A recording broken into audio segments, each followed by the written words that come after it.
Have you ever wondered how to become a digital nomad?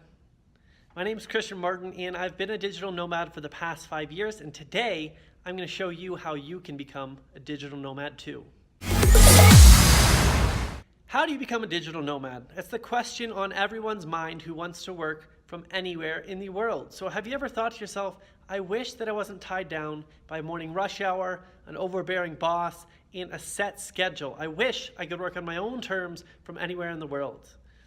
If you're anything like me, you want to travel, you want to see the world, and you want to do it without sacrificing your career. So how do you become a digital nomad, somebody who can work from anywhere in the world with a laptop and an internet connection?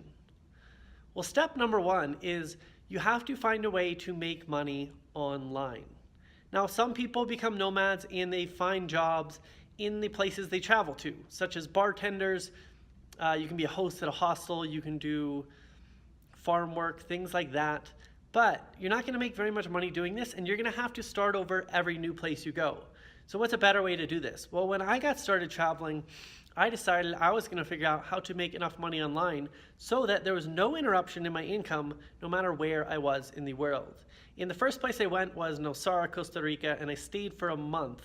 And I decided, hey, I have nothing to be back home for. I'll stay for another month. And I continued to travel throughout South America, Central America, and then South America, and then traveled the rest of the world. And this is because I replaced my income working online. The second thing you have to do to become a digital nomad is minimize your expenses back home. So the first thing you want to do is start to just declutter your possessions, get rid of things that don't mean much to you, and start to pare down your belongings. A lot of people will try and hold on to everything, and they're paying hundreds of dollars a month just for a storage unit to store things that they don't really want and that they're not going to miss. So first thing you want to do is get rid of most of your possessions. Second thing, get rid of as much overhead as you can. That means if you have subscription payments to magazines or big bills back home, or you're spending lots of money on things you don't really need, start to get rid of those expenses. Do an audit of your bank account and cancel all of the payments for things you don't really need. One of the cool things about being a digital nomad is you start to focus on experiences and connection instead of stuff. So once you make the transition, you're going to stop worrying about how you compare to everyone back home, stop worrying about having the coolest house, the coolest car, the coolest clothes, and care a lot more about what adventure are you going to go on next. So when you can work from anywhere, you can book a plane ticket anywhere in the world. And if you don't have these ties back home where you're going to be stressed because you're going to think, what do I do with my stuff? What do I do with my rent payment, my mortgage payment? If you don't have to worry about that stuff, you're going to free yourself up to actually enjoy being a digital nomad. So step number one, replace your income online. Step number two, pare down your stuff, pare down your expenses, reduce your overhead.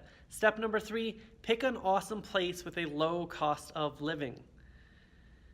So I know what you're thinking, isn't it expensive to travel? And the truth of the matter is, it's often less expensive for me to travel than it is for me to stay home here in Denver. Now, how is that possible? Well, there are many places in the world where the cost of living is much cheaper. So the most expensive part of travel for me is actually getting to the location. But when I travel to Central America or South America, and it costs me half as much in rent every month to live in Santiago as it does here in Denver. Or if I travel to Bali and all of a sudden each meal costs me $3 instead of $13 like it does here in Denver. All of a sudden, I have the same quality of living, but I'm spending about a quarter as much. So step three, so you don't have to worry about finances, and so you're not obsessing over how much money you're making every month, is to find a place with an awesome cost of living and go enjoy yourself. Go live like a king or a queen, because the same thing that would give you a pretty low quality of living here where you live right now can give you an absolute beautiful lifestyle in another place. So some popular locations for digital nomads are Chiang Mai in Thailand, Vietnam, South America. If you just Google best places to be a digital nomad, I'll do a video on that soon. You're going to find out some places with high internet speed that's important, and other digital nomads that you can connect with when you get there so that you have built-in community. So if you'd like to work from anywhere in the world, if you want to be able to go to the beach next week, the mountains the week after that, and not worry about your boss calling you up on the phone and saying, hey, where are you? You're supposed to be at work. Figure out a way to replace your income, minimize your belongings and your overhead, and find an awesome place to travel to next.